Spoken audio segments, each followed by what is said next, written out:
m'appelle Annie Plante, je suis paramédic pour Desarcom dans Port-Neuf depuis... je suis dans ma 26e année de présentement. La différence de paramédic en région et en zone urbaine, je dirais que c'est le type d'appel surtout, là. En région, on fait quand même beaucoup de transferts et on a des appels éloignés avec 4 roues, skidoo, divers types de corps de métier, pompiers, police, tout ça. Tandis qu'en ville, il y a plus d'appels de centre d'hébergement ou à la maison. Les enjeux pour chaque saison sont un peu différents. L'été, la population ici, elle double à cause des lacs, des chalets et tout ça. Donc, il y a plus d'accidents de vélo, de moto, ces choses-là. L'hiver, il y a de la motoneige, donc l'évacuation en forêt, ça, c'est un enjeu différent là, à ce moment-là. Le type d'appel qu'il y a le plus ici, je dirais, c'est pour les personnes d'âge mûr, je vais dire ça comme ça, qui ne filent pas, qui sont malades, là, peu importe, là, c'est surtout au niveau médical, là, la majorité des appels. Soit parce qu'ils font de la température, soit parce qu'ils font une infection urinaire, soit parce qu'ils ont la grippe, ils ont un virus, c'est ce type d'appel-là en majorité. Alors, le type de véhicule que nous, on utilise, c'est l'ambulance. Quand on utilise 4 roues motoneige, c'est toujours escorté par le service incendie. Donc, c'est les pompiers qui nous amènent au lieu là, de destination, hors route. Alors, notre rôle envers la communauté, on essaie quand même de s'impliquer là, dans plusieurs choses. Exemple, dernièrement, là, on a développé un projet avec l'Arc-en-Ciel pour l'aide au suicide ou aux proches qui ont eu quelqu'un qui s'est suicidé dans leur famille. Donc, on les met en relation avec les ressources disponibles du comté. Souvent, il y a des activités là, qu'on est invité à participer, donc on y va bénévolement. Fait qu'on essaie de s'impliquer là, le plus possible là, dans la communauté. Pour le respect des règlements, on est quand même très encadré. Au niveau de la sécurité routière, on doit respecter le code de la sécurité routière. Il y a des je vais dire, des permissions ou des acceptations dans certaines zones. Puis il y a d'autres zones qui sont exclues. Exemple, les zones scolaires, c'est exclu, on ne peut pas dépasser la vitesse. Il y a d'autres zones où c'est toléré, l'excès de vitesse. Au niveau de l'uniforme, on a un code vestimentaire aussi. Au niveau des interventions, on a des protocoles d'intervention à suivre qui sont régis par le national. Donc, peu importe que tu travailles Québec, Montréal, Saint-Raymond, c'est le même protocole qui s'applique selon le patient que tu as devant toi. Puis, on a des formations aussi obligatoires, des formations nationales là, qui sont montées exprès pour nous, pour l'avancement de la profession, là, régulièrement, là, soit aux 1 ou aux 2 ans, dépendamment là, du besoin. Donc, le territoire qu'on couvre, nous, c'est vraiment tout ce qui est Port-Neuf, incluant Sainte-Catherine de la Jacques-Cartier. On peut monter jusque sur la Zègle-la-Blanche. Puis, tu sais, c'est une gestion dynamique là, de la flotte. Fait que s'il y a 2 véhicules ici, puis il n'y en a pas à Pont-Rouge, bien, ils vont prendre un d'ici, ils vont l'envoyer à Pont-Rouge. S'il y en a 2 ici, mais il n'y en a plus à Saint-Marc, ils vont en envoyer un à Saint-Marc, ils vont en laisser un ici. Puis il y a déjà des stratégies décidées pour comment on gère la flotte quand il y a 3 véhicules, 4 véhicules, 5 véhicules. Fait que ça, c'est déjà établi là, dans la planification. Fait que tout dépendamment du point où on est, si je suis à Saint-Marc, je vais aller au CLSC. Si je suis à Saint-Raymond, je vais aller ici à Saint-Raymond, à moins que l'hôpital soit complet, là, mais sinon, on va au centre hospitalier le plus proche pour être mis en disponibilité par la suite le plus rapidement possible. Alors, à tous les matins, on fait notre inspection pré-départ. On a 15 minutes normalement pour faire l'inspection pré-départ. On peut être sorti de cette période d'inspection-là pour les appels de priorité 0 et de priorité 1, c'est-à-dire les appels qui sont urgents. Donc, durant l'inspection, on commence toujours par le moniteur parce que dans les appels urgents, c'est de lui qu'on a le plus besoin.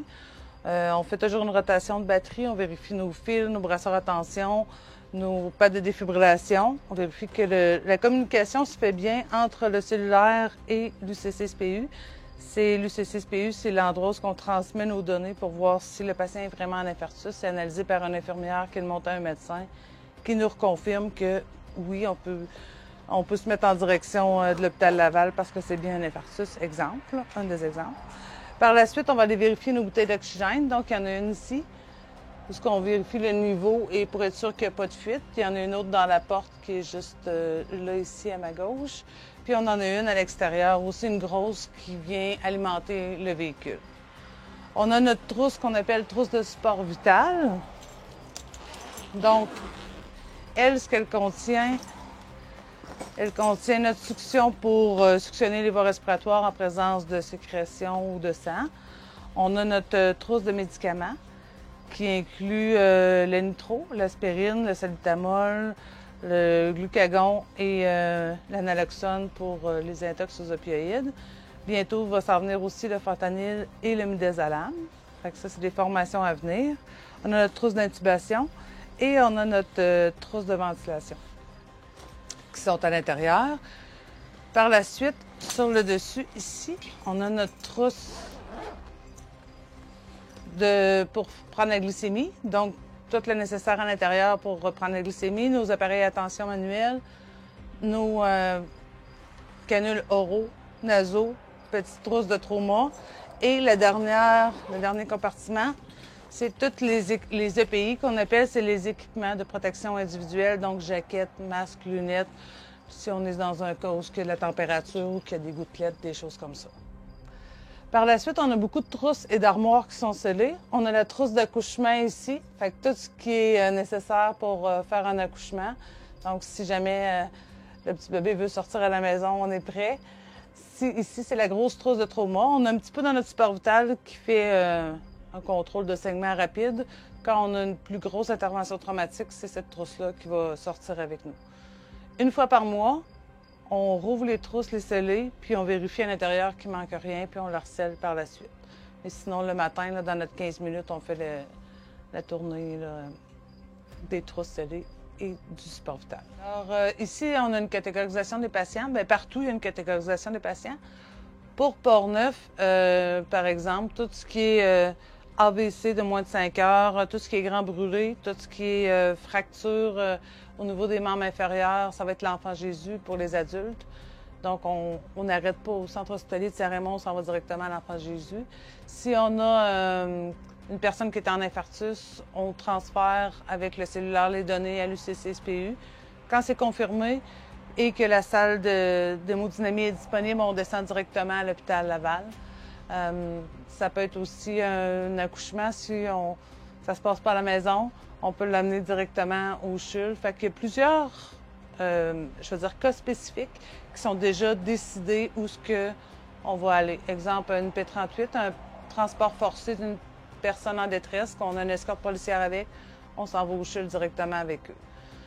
Donc, il y a des trajectoires qu'on ne peut pas dévier. Puis le reste, on a des obligations de s'en venir là, à Saint-Raymond avec les autres patients. Puis par la suite, ils peuvent être transférés à Québec si le médecin décide de faire le transfert et si Québec a de la place pour le recevoir à ce moment-là. C'est dans le fond, si jamais c'est plus bénéfique pour le patient de rester à Saint-Raymond 2-3 heures de plus le temps que la place se libère à Québec, au lieu d'attendre 2-3 heures sur notre civière, c'est encore préférable là, pour le patient.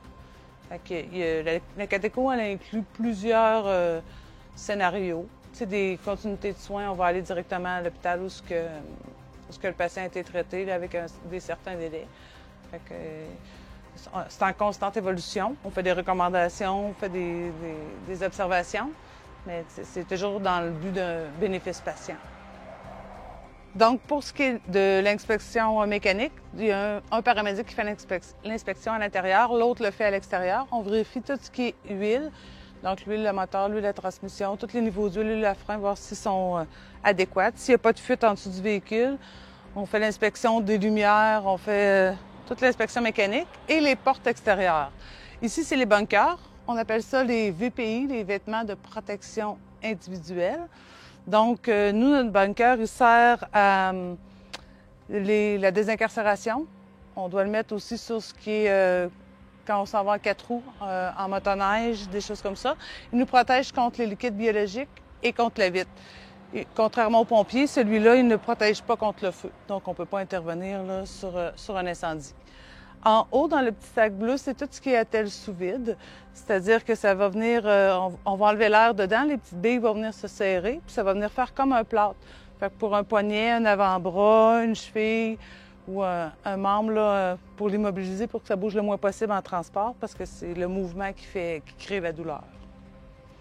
Par la suite, ici, on a les colliers cervicaux. Donc, quand on a mal au cou, on met un collier aux gens. Les attaches blanches, c'est les adultes. Les attaches roses, c'est pour les enfants.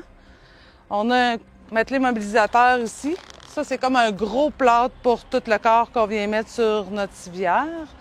Sinon, on appelle ça un KED.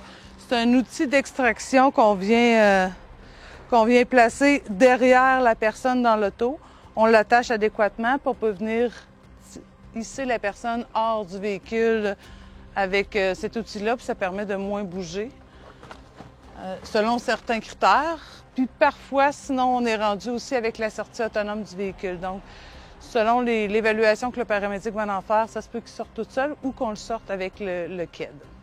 On s'en va à l'arrière du véhicule.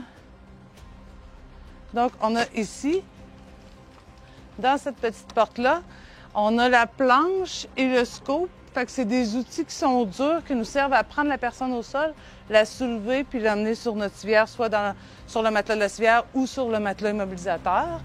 On a aussi, on appelle ça un pédipack. Donc, c'est une petite planche, mais celle-là, elle est pour les enfants. Donc, la différence, c'est qu'elle a un coussin ici, au niveau des épaules. Vu que le format de la tête est différent chez les enfants, ça vient soulever les épaules puis ça ramène notre tête en position neutre. Fait que ça, c'est vraiment pour notre clientèle pédiatrique qu'on a un petit peu moins souvent.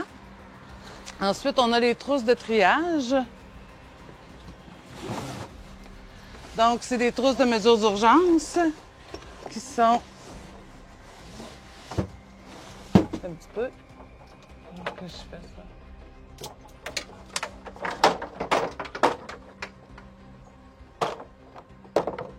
Et voilà.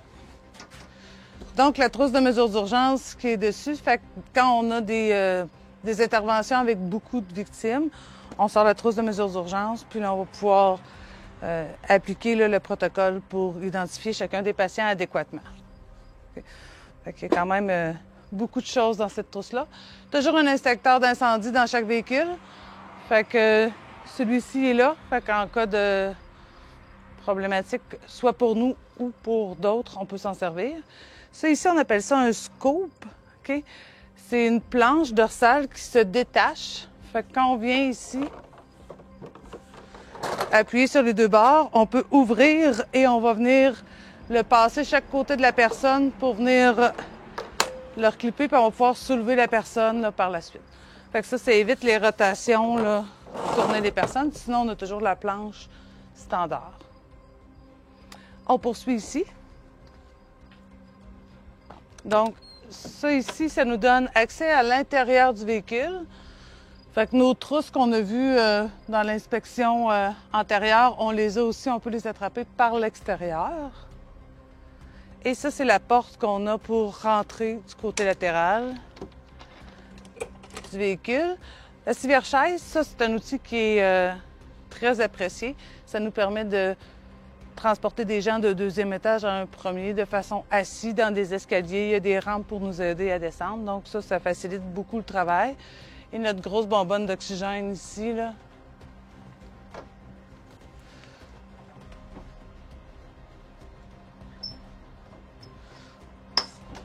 Là. Et voilà. La grosse bonbonne d'oxygène qui nous permet d'avoir de l'oxygène en tout temps là, à l'intérieur du véhicule. Dans notre caméra de recul, quand tu vois la ligne verte, c'est où ce que quand ta civière va être sortie, ça va arriver. Puis la ligne rouge, c'est le derrière de ton véhicule.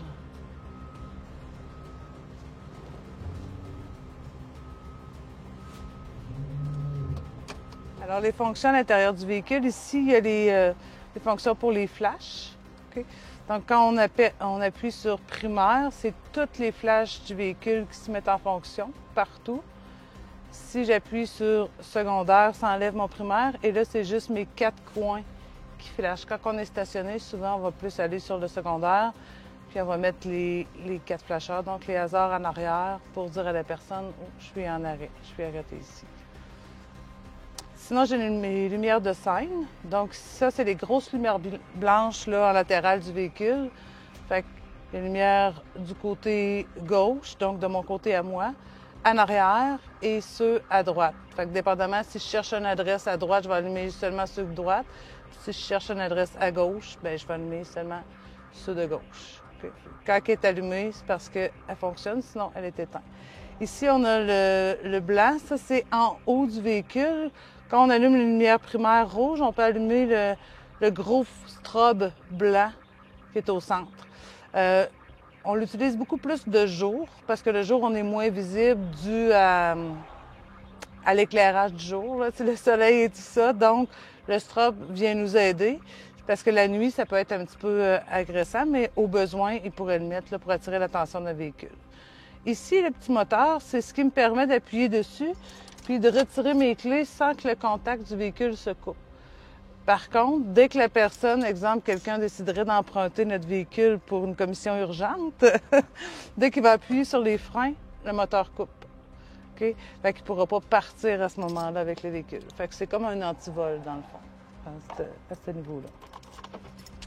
Par la suite, ici, il y a la radiocommunication. On a des différentes fréquences qu'on parle avec soit la centrale santé, soit le centre hospitalier ou le CLSC, où on peut communiquer entre nous aussi avec ça. Ça ici, c'est notre sirène. Fait qu'on l'allume. Fait qu'on voit que ça devient plein de couleurs. Et là, il y a différents bruits qui ont, je vais dire, un besoin différent. Quand je suis sur la sirène longue, c'est-à-dire que je vais vous mettre le son par la suite, parce qu'un coup, je vais mettre le son, on ne s'entendra plus parler. Ça, c'est pour avertir les gens qui sont plus loin. Par la suite, vous allez voir, le son va devenir plus court un petit peu. Ça, c'est pour... Le son vient plus fort, mais il y a moins de portée. Fait que c'est quand le véhicule est rendu plus proche de moi. Et encore en bas ici, là, vous allez voir que c'est vraiment plus intense, très fort, mais moins de portée à ce moment-là. Normalement, quand on est rendu ici, les gens, ils nous entendent. Okay? Fait qu'on fait le test. Parfait. Alors, on part. Ça, c'est la longue portée. Si on raccourcit, ça, c'est plus fort, mais moins loin. Et là, c'est très fort, mais pas beaucoup de portée. Okay? Et il y a toujours le horn qui vient faire... Okay, ça, c'est manuel. Puis sinon, on peut y aller avec au lieu de tourner le piton, juste de façon manuelle. Là,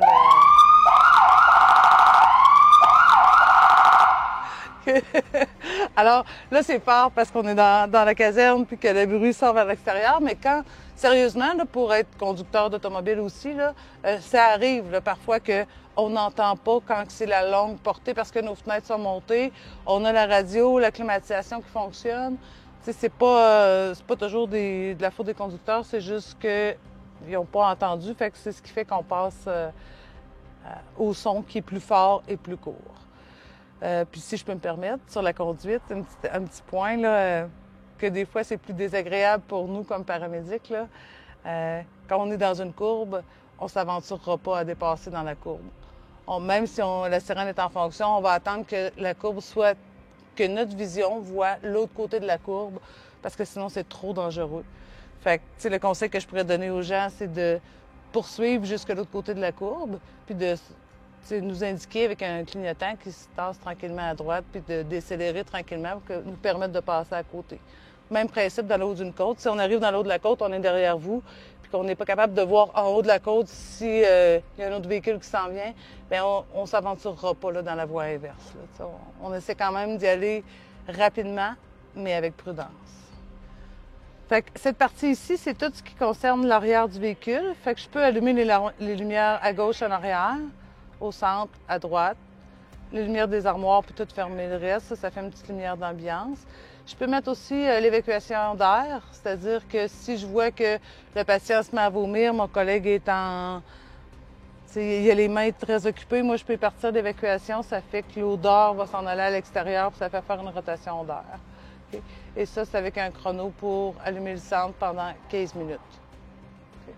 Ça, on a des codes de couleur qu'on se sert plus ou moins, là, mais ça ici, ça fait un bruit, puis ça fait flasher à l'arrière, mon collègue. Fait qu'on pourrait s'en servir pour dire tout est OK ou hey, ça va pas. Le rouge, souvent, ça va pas. Et cette partie-là, c'est la partie chauffage de l'arrière du véhicule. Donc, on contrôle aussi, là, mettre la ventilation, mettre le chauffage pour les mêmes raisons. Lui, normalement, il contrôle lui-même, mais s'il est occupé, je peux y contrôler aussi.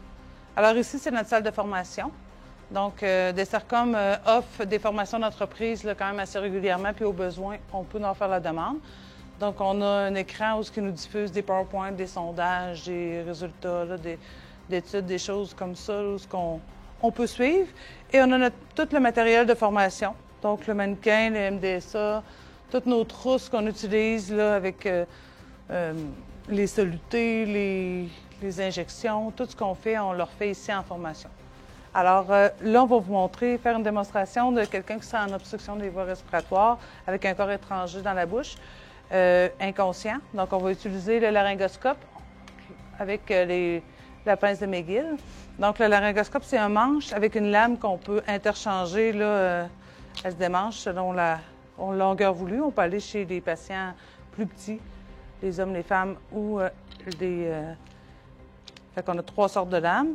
Il y a une lumière qui est au bout ici. Ça, c'est super utile pour venir, quand on rentre dedans, pour tasser la langue, là, pour qu'on voit le corps étranger. Et il y a les pinces de McGill ici qui vont nous aider à venir chercher le morceau. Fait qu'on s'installe à la tête. Vu que je vais jouer dans la bouche du patient, je vais recouvrir, je vais mettre mon masque, mes lunettes. Je vais mettre la tête en extension. Je vais rentrer dans sa bouche. Je vais aller voir soutenir la base de la langue. Et je fais juste une traction vers le haut pour voir des petites bouts blanches dans le fond de la gorge qu'on appelle des acténoïdes. Et là, je vois le morceau. Donc, Kevin, est-ce que tu peux me passer les pinces de McGill? Moi, je ne lâche pas de vue le morceau. Lui va me donner adéquatement. On rentre fermé, on rouvre à l'intérieur, on prend le morceau et on sort. Par la suite, on ressort en suivant la courbe naturelle. Et là, on va s'assurer que notre patient respire bien, ventile adéquatement. Sinon, on va partir le protocole associé. Je m'appelle Francis Bridebois, je suis directeur des affaires publiques pour Desarcom. Desarcom, c'est un organisme de bienfaisance qui a été fondé en 1968 à l'Hôtel-Dieu de Lévis. Avant, on opérait sous un autre nom, la fiducie en tant que telle. Puis, on opérait le service de casse-croûte de cantine pour l'hôpital Hôtel-Dieu de Lévis. D'année en année, on a ajouté des services, donc l'application de téléviseur. On a également ajouté la gestion des stationnements. Puis, on a fait l'acquisition d'une première compagnie ambulancière en tant que telle sur le territoire de Lévis. Ensuite, on a ajouté d'autres services ambulanciers, notamment Kamouraska dans le Bas-Saint-Laurent. Puis, on a ajouté aussi des services de transport médical non urgent. Transport médical non urgent, c'est des services de transport adaptés évolution 2.0. Donc, le transport médical non urgent permet finalement de dégager les appels, les transferts interhospitaliers, principalement des services ambulanciers. Ça fait en sorte que les ambulances sont disponibles pour répondre aux appels urgents. Puis, ce service-là permet finalement de transférer des patients qui sont stables entre régions, entre hôpitaux ou établissements de santé régionaux. Par la suite, le service ambulancier, on en a fait plusieurs acquisitions au fil du temps. Donc, on a eu l'Abitibi-Témiscamingue, on a eu d'autres services à travers la Montérégie et l'Estrie. Au final, on est dans 9 régions administratives à travers le Québec, 39 points de service un peu répartis à travers la province. Sinon, Desarcom, c'est aussi différentes divisions. Donc, on a la division événementielle. Desarcom Événements, c'est suivant l'acquisition de GT Médical, une entreprise de soins événementiels qui opérait dans la région de Québec et un peu partout à travers le Québec, au final, pendant plusieurs années déjà. Une entreprise familiale aussi. Donc, on a greffé finalement GT Médical. On est devenu actionnaire en 50 %. Puis, dans les dernières années, on est devenu actionnaire à 100 %. Ça a permis finalement de consolider un peu l'offre qu'on voulait offrir à la population du Québec, c'est-à-dire les services préhospitaliers d'urgence, le service de transport médical non urgent, puis ensuite des soins événementiels. Donc, on parle de soins événementiels qu'on définit finalement comme des soins événementiels de haute qualité. C'est-à-dire qu'on va déployer des professionnels de la santé, que ce soit des médecins, des infirmières ou encore des paramédics, qui vont être rémunérés pour pouvoir dispenser leurs soins en tant que tels. On est limité, les paramédics, dans les soins événementiels, étant donné qu'on n'a pas d'ordre professionnel. Donc, c'est vraiment des soins de base qu'on peut offrir. Parfois, on a des dérogations au final qui sont entérinées par des médecins pour pouvoir nous permettre d'avoir un champ de pratique pratiquement équivalent à celui d'un paramédic qui travaillerait à bord d'une ambulance aussi. Les soins événementiels, on en fait plusieurs fois, surtout notre saison haute, c'est vraiment la saison estivale. Donc, on a plusieurs activités de fin de semaine en fin de semaine qui sont organisées, qu'on a recours aux paramédics ou à d'autres professionnels de la santé Donc, on peut être dans notamment des marathons, des festivals. On peut aussi être déployé dans des événements, je dirais, caritatifs. Il y a différentes occasions, finalement, qu'on va recourir au service des paramédics événementiels. La division événementielle en tant que telle, ça nous permet aussi d'avoir des étudiants en soins prescrits d'urgence. Donc, ça leur permet déjà d'être exposés à des cas, à des situations, poser des questions auprès des patients. Puis ça leur donne finalement un peu d'action aussi auprès des paramédics, donc ils apprennent vraiment rapidement leur travail en tant que tel. Ça permet aussi de rencontrer des médecins, d'avoir finalement des expériences cliniques intéressantes dans leur cheminement scolaire. La division événementielle, on a aussi des motos qu'on a rajoutées l'année dernière à notre offre de service. Ces motos-là permettent au final d'intervenir plus rapidement dans des endroits restreints. On pense par exemple à des courses ou des marathons. Ça nous permet finalement de nous faufiler à travers les coureurs, par exemple, pour intervenir auprès d'une personne. Donc, c'est vraiment dédié aux événements. On ne peut pas faire d'intervention d'urgence avec ça. Étant donné qu'on est dans des espaces réservés à l'événement, ça nous permet finalement de répondre un peu plus rapidement auprès des personnes qui en auraient besoin pour des blessures quelconques. On a une division aussi qui s'appelle Air Médic, bien connue, notamment pour le transport héliporté aux membres qui veulent pratiquer des activités en plein air. Donc, c'est un abonnement qui peuvent adhérer. Air Médic permet aussi de faire des transferts aériens pour le gouvernement. Donc, on a des avions qui permettent de région en région de transférer des personnes instables avec des équipes d'infirmières ou d'inhalothérapeutes. Paramédics sont à bord des hélicoptères principalement aussi. Donc, c'est un service qu'on continue d'offrir. On a fait l'acquisition en 2023. On continue d'offrir ce service-là pour les Québécois. On a une autre division qui est plus de la vente d'équipements médicaux qui s'appelle SP Médical. Donc, cette division-là permet finalement à l'ensemble de la population des entreprises du Québec et même à l'extérieur au Canada de pouvoir finalement commander des équipements médicaux de différentes capacités finalement. Donc, ça peut être un défibrillateur, ça peut être une trousse de premiers soins. On a vraiment plusieurs produits aussi. On est actionnaire aussi d'un logiciel Préos, donc qui permet finalement de faire la rédaction des rapports d'intervention pour les patients auprès des paramédics. Ça accélère finalement la remise en disponibilité des ressources ambulancières à travers la province. Donc, on est encore en phase de déploiement de cette ressource-là aussi pour les paramédics.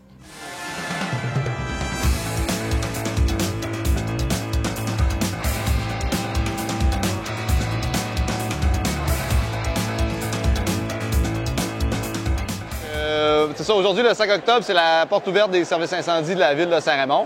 Donc, ils nous ont invités à venir présenter notre nouveau véhicule, nos véhicules, en fait, là, au niveau du service d'ambulance de la ville de Saint-Raymond. Fait qu'aujourd'hui, ce qu'on fait, c'est qu'on permet aux enfants et aux parents aussi de faire le tour d'ambulance. On parle de nos équipements, on parle de notre travail, on fait essayer la civière, on fait essayer. Fait que le but de ça, c'est vraiment de dédramatiser un peu l'arrivée de l'ambulance à la maison, de permettre aux enfants d'avoir déjà vu l'équipement, les véhicules. Donc, on leur permet de poser des questions, de jouer, on a des petits toutous. Fait qu'on essaie de les habituer pour que quand on a à intervenir avec eux ou avec leurs parents, leurs grands-parents, bien que ce soit plus serein, plus calme, qu'il y ait déjà une idée de ce qu'on fait, puis que ce soit un peu moins dramatique. Fait que c'est ça. Fait qu'aujourd'hui, on a passé la journée ici, on leur permet de faire le tour du véhicule, de poser leurs questions. On leur fait essayer des techniques là, au niveau de la RCR, au niveau du défibrillateur, au niveau là, de tous les nouveaux équipements qu'on a. Puis on est là pour répondre à toutes les questions de la population.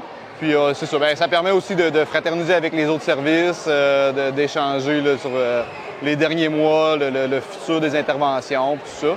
Fait que c'est toujours une belle rencontre. Là. Ça fait plusieurs années qu'on fait ça conjointement. Fait que c'est toujours apprécié, toujours agréable.